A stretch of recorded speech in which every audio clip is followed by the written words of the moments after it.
Les grandes gueules. Tout sur les dessous de l'actu. Ici, l'actu rime avec liberté de ton sur Radio Espace. Mais aussi sur nos antennes en région. Merci à vous qui nous rejoignez du côté de Lola. Vous nous écoutez en bande FM sur 99.7. Vous êtes en Zérékoré, vous êtes à Macenta.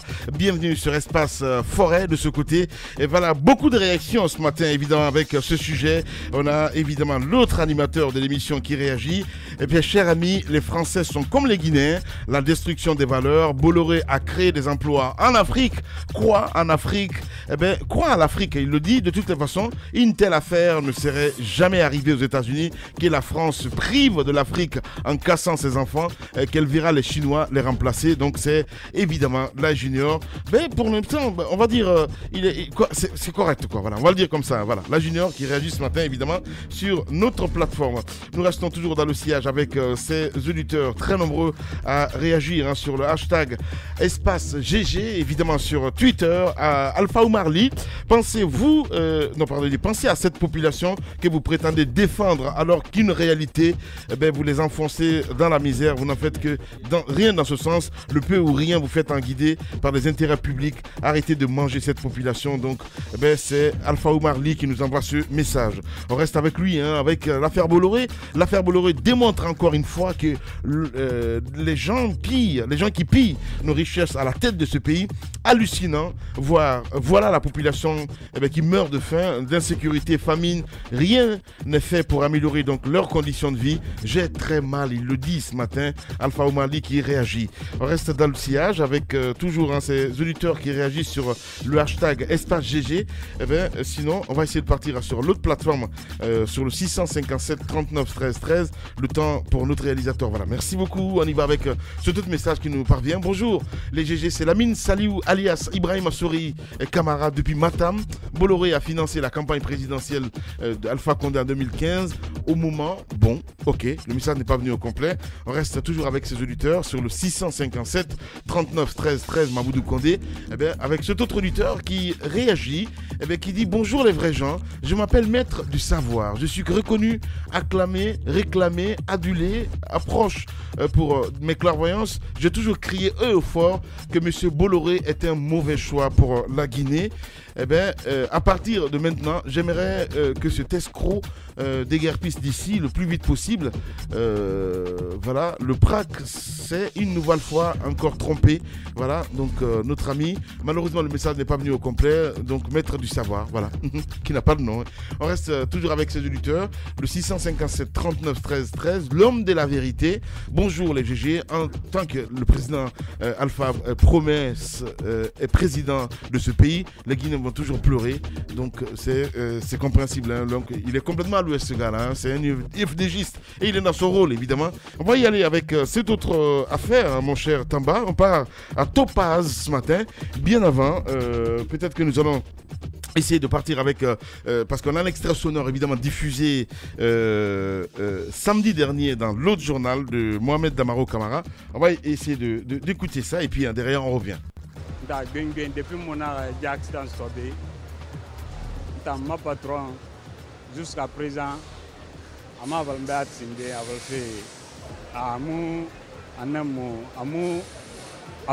pardon jusqu'à présent. Donc, je fait 2003 jusqu'à 2009, j'ai un accident sur le B. Un accident sur le B. Nous avons BS. Na BS ku fori na so nyama na fori ra so nyama mona na traité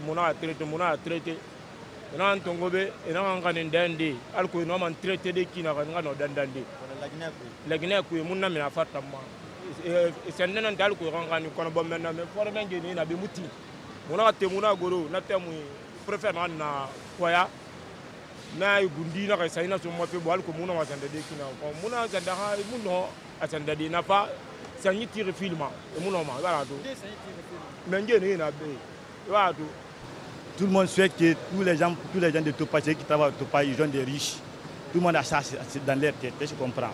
Alors que ce n'est pas comme ça, est-ce que vous comprenez?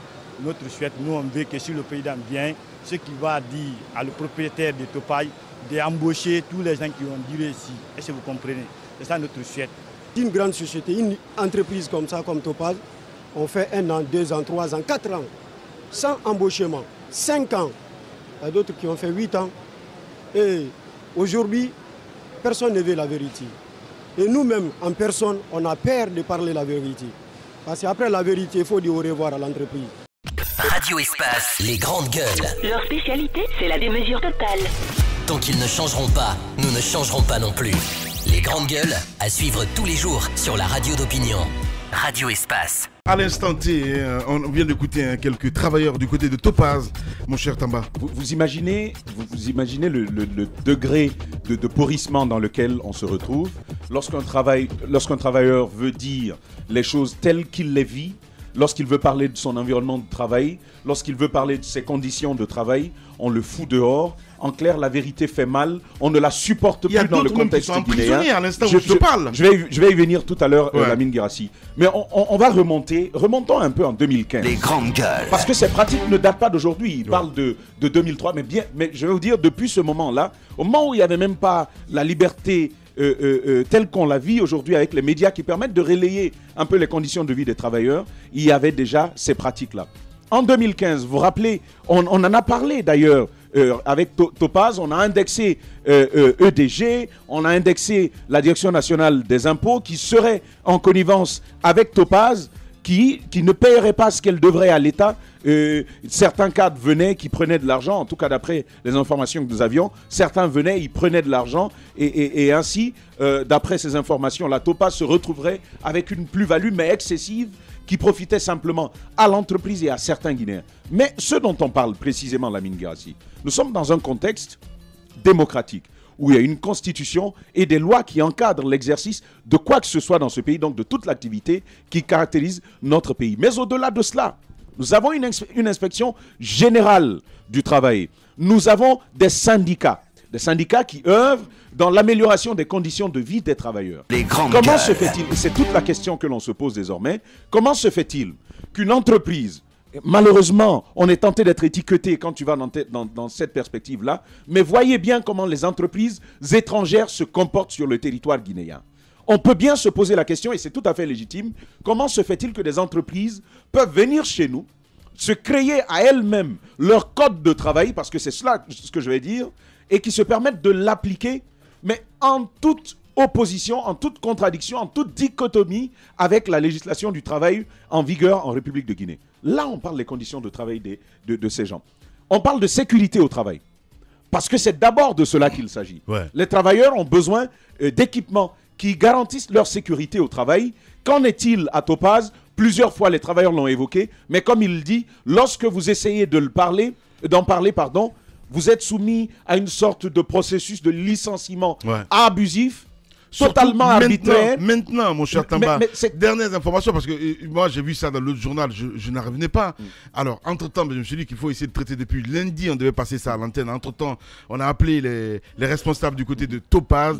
Comme je le disais tantôt, c'est un gâteau très très très chaud. Personne ne vient intervenir. Tenez bien maintenant que j'ai eu Dr Alia Touré ce matin, Camara, l'inspecteur général du travail, pour essayer de comprendre exactement ce qui se passait du côté de Topaz. Non, Bouskouzi, mais non, mais demain peut-être on peut en parler. Oui, il va falloir se référer, c'est toujours... J'ai déjà dit, le problème de responsabilité, c'est un problème en entier, c'est un problème total en Guinée. Celui qui est le premier responsable va toujours se référer de la situation en haut. Et c'est très grave pendant que les gens souffrent. Vous avez vu, vous avez entendu, vous avez écouté ce que ces gens disent. Il y en a qui ont des problèmes au niveau des yeux parce que accident de travail, il n'y a pas d'abord d'équipement de travail. Il n'y a pas de matériel. Les gens qui travaillent, par exemple, si vous couvrez le visage, ce genre d'accident ne pourrait pas vous arriver. Mais aujourd'hui, vous avez, non seulement vous ne gagnez pas quelque chose de consistant, ce qui vous permettrait peut-être de vous procurer vous-même d'un équipement pour votre travail. Et ça relève d'ailleurs de l'entreprise qui devrait mettre cela à leur disposition. Aujourd'hui, vous avez vu des gens qui travaillent dans des entreprises très dangereuses de ce cas, et puis qui portent des chaussures, disons, très fragiles comme ça, et puis qui n'ont aucun casque. C'est-à-dire, il n'y a rien, aucune protection. Ça, c'est un premier aspect. Dans les entreprises, vous ne verrez pratiquement aucune aujourd'hui qui mettent le règlement intérieur du fonctionnement de l'entreprise en vigueur pour permettre aux travailleurs de connaître leur rôle. Qu'est-ce que vous devez faire? Les grandes gueules. Qu'est-ce que vous ne devez pas faire? Aucune entreprise ne le fait. Les gens diront la plupart sont analphabètes, mais on a des langues ici, des langues nationales. Nos langues nationales peuvent être écrites et peuvent être traduites par les entreprises pour que les travailleurs comprennent. Ailleurs, chacun connaît d'abord le rôle. Parce que si tu dois être licencié, tu devrais savoir pourquoi tu as été licencié. Est-ce qu'ils ont raison de les grandes gueules. Aujourd'hui, ici, on se lève, on licencie les gens n'importe comment, puisque c'est du trafic d'influence, c'est de l'abus de pouvoir. C'est-à-dire, si vous dites quelque chose, même si ça concerne votre vie, on peut vous licencier à cause de ça. Et moi, je pense que c'est ce qu'il faut combattre. Il va falloir que le syndicat se lève pour défendre les travailleurs. Il ne s'agit pas d'obtenir un salaire seulement, mais il va falloir travailler sur les conditions de travail de tous ceux qui aujourd'hui sont employés, non seulement au niveau de rémunération, mais la protection, leur sécurité au sein de leur entité. Parce que c'est surtout ce qui est important aujourd'hui. On pense plutôt à l'argent beaucoup plus, on ne pense pas à la vie, à la sécurité, à la santé des citoyens, parce qu'il y a l'asphyxie partout. Il va falloir que le syndicat se lève et qu'il travaille en amont avec ses employés pour qu'effectivement qu'ils peuvent faire face à leur employeur, pour lui faire comprendre que nous sommes des êtres humains avant tout. Et si nous travaillons dans un endroit, il va falloir que notre sécurité soit assurée, il va falloir que notre condition de travail soit rétablie pour que vraiment le travail se passe dans de meilleures conditions. Sinon, dans le cadre là, il faut épingler les responsables pour qu'ils répondent aux actes. Voilà, surtout du côté de Topaz. Allez-y, Ahmed. Certains aujourd'hui ont accident de travail. Certains aujourd'hui ont du mal à voir.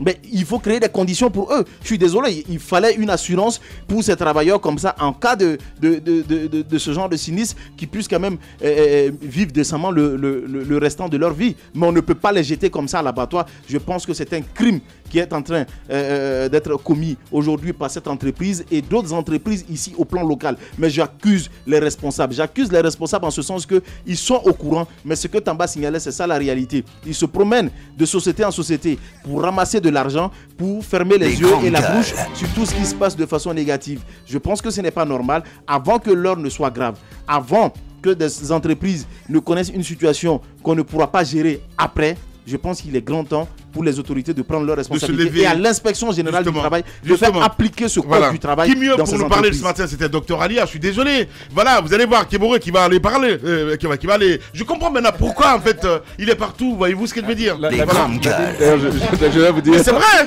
Je vais vous dire d'ailleurs, il y a un travailleur, il y a un travailleur d'une de ces usines là qui m'a appelé un jour et qui me dit, j'ai une vidéo d'un ministre qui est venu ici à notre usine tard la nuit, les grandes gueules, et qui est sorti avec une mallette. Eh ben. Il l'a dit comme ça. À un certain moment, on peut bien se poser la question, qui protège ces unités-là? Il faut un nom sur cela. D'ailleurs, sur Topaz, on parle de Topaz comme des Indiennes du président. Oui, absolument. Moi, j'ai déjà entendu. Non, mais c'est ce qu'ils ont dit. J'ai déjà entendu cette expression-là. Ce sont les Indiens du président. Moi, à mon avis, puisque tout se ramène à lui, j'ai bien envie de l'interpeller, monsieur le président. Je pense qu'il faut réagir pour rétablir vos compatriotes dans leurs droits, si tant est qu'ils ont raison par rapport à leurs revendications.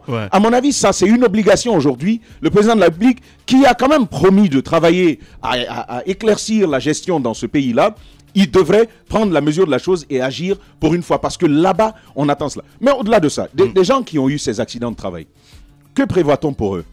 Au-delà de la prise en charge liée à l'invalidité, à l'incapacité dans laquelle ils vont plonger. Mon cher Tamba, écoutez, tu comprends pas Soussou, c'est ce qui embête ce matin, honnêtement. Mais c'est vrai. Non mais, je comprends un peu la mise. Absolument. Tu comprends pas Soussou, c'est pour ça que tu parles comme ça. Non, mais vous voyez un peu, la mine, il y a eu un accident. Moi, je suis bien portant, je suis valide, je travaille, je peux prendre en charge une famille, mais à cause de mon travail, si je tombe dans une situation d'invalidité, qui règle ma situation? Personne. Qui va me prendre en charge? Tu n'auras que tes yeux. Topaz à cette obligation-là. Si elle ne le fait pas, il faut quand même qu'il y ait un tribunal du travail qui veuille se lever contre cette situation. Encore il faudra qu'on se bouge aussi de ce côté. Moi, j'ai l'impression de ne pas parler français ce matin. Non, mais sincèrement, moi je dis, dans ce contexte-là, il ne faut pas continuer à indexer Topaz. Topaz n'est rien si l'État ne veut pas en faire quelque chose. C'est l'État qui crée toutes ces conditions-là. Mais à la fin, la sécurité sociale pour ces travailleurs-là. La sécurité au travail, la sécurité sociale, tout cela aurait pu permettre justement que des choses soient faites. Mais c'est licenciement abusif, un gestionnaire de ressources humaines, et quand vous observez bien, c'est un Guinéen, Lechbot, qui va être là, oui, Lamine Guirassy. Bien. Quand vous observez bien, je ne parle pas typiquement de quelqu'un, je parle des... Non, c'est une expression. Absolument. Je parle de responsables, des gestionnaires de ressources humaines en général. Bien. Pas typiquement de Topaz, mais quand vous voyez toutes les entreprises en Guinée, la majorité, vous allez voir que les gestionnaires de ressources humaines font le travail de l'employeur sans prendre garde à l'éthique, à la déontologie ou même aux exigences de leur propre morale. Merci beaucoup. Et ça, c'est écœurant. Allez-y. Oui, il est révolté ce matin. Allez-y. C'est vrai, on parlera de responsabilité, mais du côté aussi même des employés, il faut noter parce que le Guinéen est têtu. Il y en a qui ont la possibilité d'avoir des équipements pour faire le travail. Moi, je me rappelle par exemple à l'usine Afria, la dangerosité de la situation. Il y a des endroits où il y a des garde-fous et on vous dit que c'est un danger de mort. Il ne faudrait pas accéder à cet endroit-là sans protection. Mais il y a des gens qui se permettent de revendre l'équipement qu'on leur donne pour se procurer de l'argent. Et même les casse-croûtes, on leur donnait parce qu'il y a de la chaleur. Vous allez dans des endroits à plus de 100 degrés et puis on vous donne par exemple du lait, voilà, les casse-croûtes. Mais je connais ce qui se passait là. Les gens reviennent avec et revendent dans la ville pour prendre l'argent. Et ce qui est très dangereux parce que tout simplement, personne n'aide personne. C'est-à-dire, il n'y a pas une équipe qui est formée pour dire à ces gens-là, cela c'est pour votre vie, c'est pour votre santé. Il faudrait absolument, si on vous donne cela, il faudrait vous-même que vous le mangiez là-bas pour continuer le travail. Donc au niveau des employés aussi, il y a beaucoup de choses à revoir, mais je vous ai dit que cette culture n'est pas en Guinée parce que personne ne fait vulgariser, c'est-à-dire le règlement intérieur de sa boîte pour permettre aux travailleurs de comprendre effectivement certaines choses, c'est pour leur sécurité. Merci beaucoup. Voilà, je pense que c'est pourquoi il est important quand même de former aussi les travailleurs sur les questions de santé et sécurité. Moi, j'ai été du côté de la SMD. Le système qu'on a mis en place, c'est que là-bas, chaque travailleur surveille l'autre aussi. Au-delà d'avoir une direction générale qui gère les questions de santé et sécurité, mais chaque travailleur veille sur l'autre. Quand il ne fait pas quelque chose, il lui dit non, là tu dois porter ton casque. Donc au fait, chacun joue la police de l'autre. Et ça a permis d'aider l'entreprise, ce qui a permis aussi de réduire tout ce qui est risque d'accident. Je pense que c'est ce genre de politique que les entreprises devraient mettre en place. Quand Bantanko dit oui, ils vendaient les équipements. Oui, ils vendaient les équipements parce qu'il n'y avait pas de rigueur. S'il y a une rigueur pour dire vous n'avez pas le droit, il y a un contrôle derrière. Vous n'avez pas le droit d'accéder à cette zone sans casque, sans bottes, ben je pense que vous n'allez pas le faire. Si vous le faites, vous risquez de perdre votre boulot parce que vous mettez en danger vous mettez en danger et vous mettez en danger les autres travailleurs. Donc ce qui n'est pas normal. Et vous parlez aussi de Tchegboro et autres, ben personne n'ira du côté de Topaz. Vous avez signalé. Les Indiens du président. Oui, non. Si tu es garçon, faut toucher. Faut toucher. Allez, on va revenir dans un instant. On parle des sujets évidemment. On parle de vrais gens ce matin sur Radio Espace. Nous sommes des ouvriers, nous sommes des enfants des ouvriers, donc on connaît un petit peu. Bien, allez, une pause et on revient. Véritable success story de la radio Espace Guinée, les grandes gueules, détentrices des meilleurs scores radio en Guinée, de la meilleure émission talk show, a donné le créneau horaire du départ au bureau et du retour à la maison, récoltant depuis des années consécutives le titre d'émission la plus écoutée en Guinée, toutes catégories confondues. Un grand total de plus de 5 millions d'auditeurs ont été fidèles au talk show Les GG, diffusé jour après jour sur toutes les stations du réseau Adafo Média de 9h à 10h30, un exploit qui restera longtemps dans les annales de la bande FM en Guinée.